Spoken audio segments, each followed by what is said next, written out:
ఎటు వెళుతుందో అడిగానా, ఏం తోచని పరుగై ప్రవహిస్తూ పోతున్నా.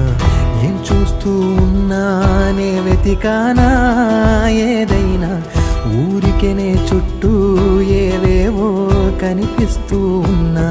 కదలని ఓశిలనే అయినా, తుటిలో కరిగే కలనే అయినా, ఏం తేడా ఉందట నువ్వెవరంటూ అడిగితే నన్నెవరైనా. ఇల్లాగే కడదాకా ఓ ప్రశ్నే ఉంటానంటున్నా, ఏదో ఒక బదులైనను చెరబొద్దు